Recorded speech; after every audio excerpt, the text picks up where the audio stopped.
Capítulo 399 Paz temporária. Passe minha ordem. Prenda o prefeito Soroyov por enquanto. Ele deve pagar 10.000 moedas de ouro, e esse valor deve ser pago integralmente em 3 dias. Outros nobres serão cobrados 50.000 moedas de ouro cada, e o valor deve ser pago integralmente em 3 dias também.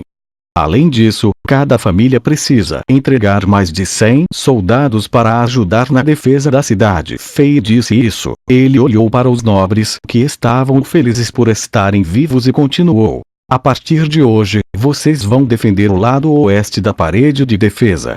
Eu estarei aqui também observando tudo. O tom de Fei foi muito decisivo e não permitiu qualquer espaço para negociação. Senhor, estamos dispostos a pagar e entregar soldados para a defesa. Estamos dispostos a ouvir todos os seus chamados e ordens. Um dos nobres, que tinha um rosto gordo, já mostrava seu lado bom quando um sorriso bajulador apareceu em seu rosto. Os nobres estavam felizes por suas vidas terem sido poupadas. Embora alguns deles sentissem a dor de perder tanto dinheiro, eles não podiam fazer nada a respeito. No final, todos olharam com desdém o primeiro nobre gordo, enquanto todos copiavam sua atitude e expressavam sua disposição de pagar e defender. Ok, vocês podem sair agora. Volte e prepare-se. Leve as pessoas para a muralha de defesa amanhã de manhã. Fei assinou com a mão e alguns soldados se aproximaram e levaram Soroyov embora. Os outros nobres se curvaram respeitosamente para Fei e rapidamente fugiram da muralha de defesa. Alguns deles estavam com tanto medo que suas pernas estavam moles. De agora em diante, esse portão oeste será meu centro de comando. Enquanto Jax não recuar suas forças, eu não vou sair desse lado do muro de defesa. Fei decidiu colocar seu centro de comando neste lado da parede da defesa. Qualquer lugar era o mesmo em seus olhos, e ele seria capaz de descobrir os movimentos dos inimigos colocando seu centro de comando aqui. Essa ação fez com que os soldados e os comandantes o admirassem ainda mais. Mais e mais pessoas começaram a acreditar que ainda havia esperança nessa guerra, onde Zenith estava em grave desvantagem. Enquanto esse jovem rei estivesse aqui para proteger a cidade das duas bandeiras, eles poderiam ver um futuro. O sol vermelho estava finalmente prestes a desaparecer no horizonte. O céu escureceu, e as nuvens brancas no céu foram pintadas na cor vermelha da luz do sol. Elas pareciam sangrentas de longe. A temperatura estava caindo rapidamente. Como era o deserto e a areia não aguentava o calor, a diferença de temperatura entre o dia e a noite era enorme.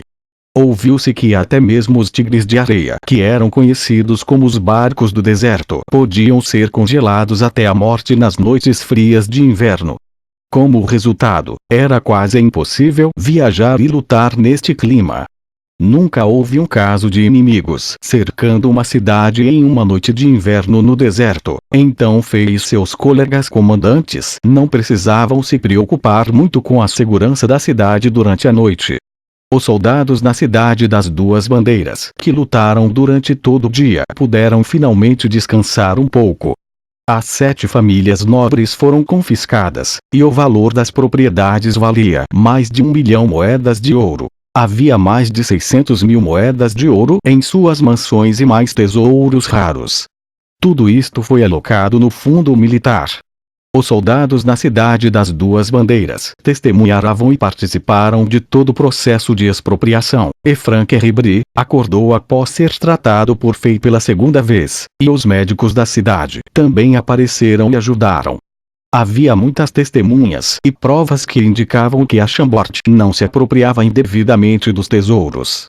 As ações da Legião Dentes de Lobo ganharam o respeito dos soldados nativos na cidade das duas bandeiras. Depois que a Brigada dos Arautos entrou na cidade, a atitude dos soldados nativos mudou de cética para cautelosa e respeitosa.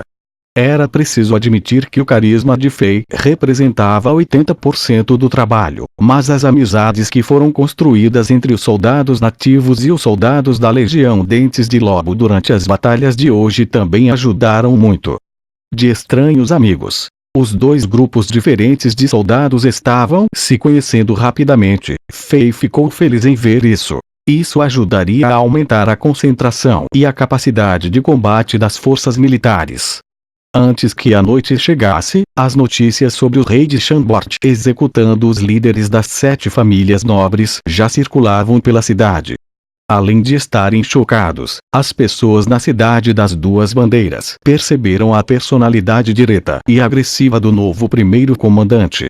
As novas políticas de fé em torno do sistema de recompensas e punições foram transformadas em cartazes e postadas em toda a cidade. Elas entraram em vigor imediatamente. Ninguém na cidade se atrevia a desobedecer às ordens a menos que quisessem ter suas cabeças penduradas no portão oeste. Isso motivou muito os soldados e os civis. Dentro da enorme torre de vigia no portão oeste, Fei organizou sua primeira reunião militar como o primeiro comandante da zona de batalha. Frank Ribri, que era o chefe dos soldados nativos da cidade das Duas Bandeiras, participou da reunião ao lado dos comandantes da Brigada dos Arautos da Legião Dentes de Lobo. Nesta reunião, os poderes e direitos de cada nível dos comandantes foram claramente estabelecidos, e os canais de comunicação foram estabelecidos. Como o chefe dos 30.000 soldados nativos, Ribri ganhou muito respeito e era apreciado por Fei. Ele recebeu muito poder. Shevchenko, Sesh e Ribri eram os 3 a relatar direto a Fei. Ribri, vou encarregar você de construir a milícia.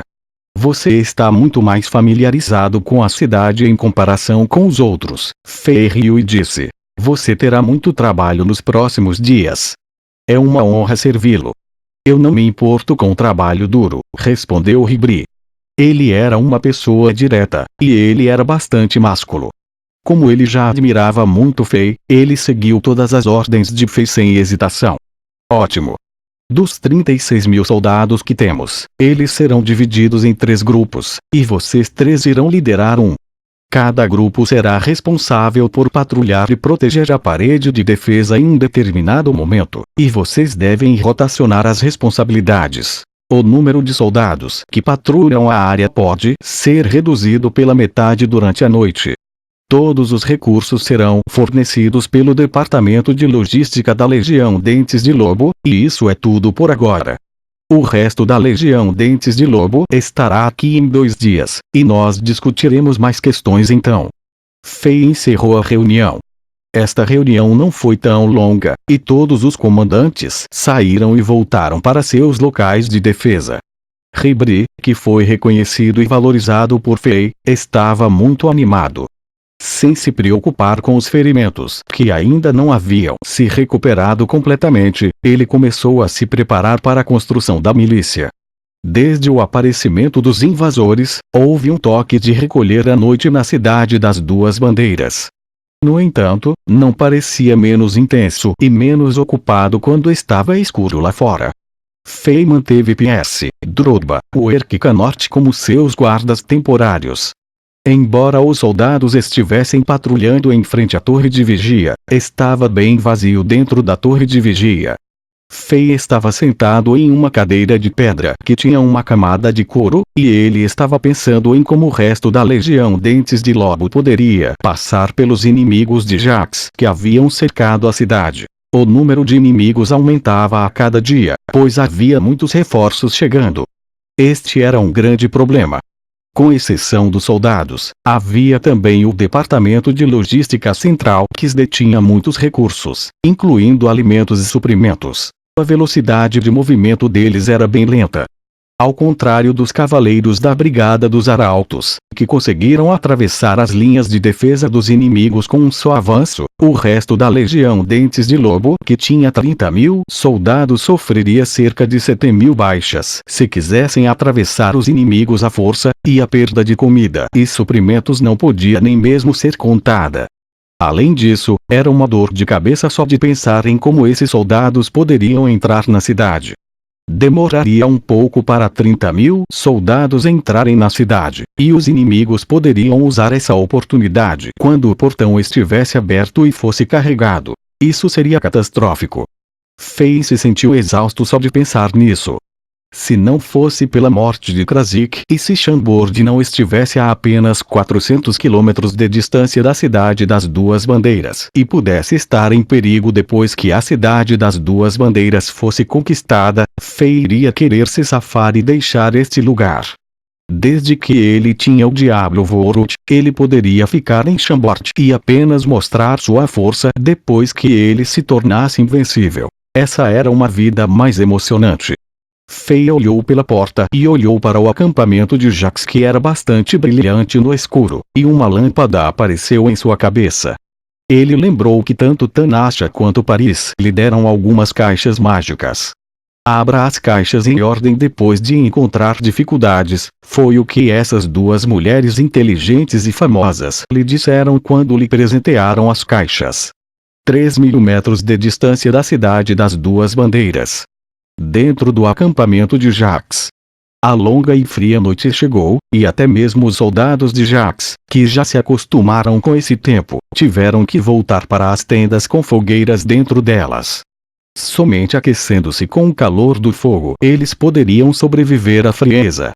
Como eles tinham a vantagem na guerra e estava congelando durante a noite, a defesa e a patrulha do acampamento não eram muito apertadas.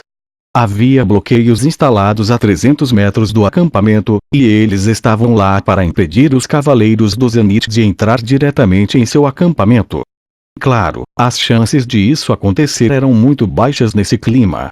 Havia torres de vigia de madeira ao redor do acampamento, e os soldados seriam trocados a cada 30 minutos para reduzir o dano que o frio faria a eles.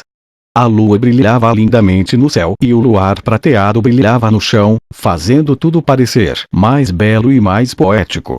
Nesse momento, um traço de sombra subitamente avançou na direção desse acampamento, vindo do portão oeste da Cidade das Duas Bandeiras.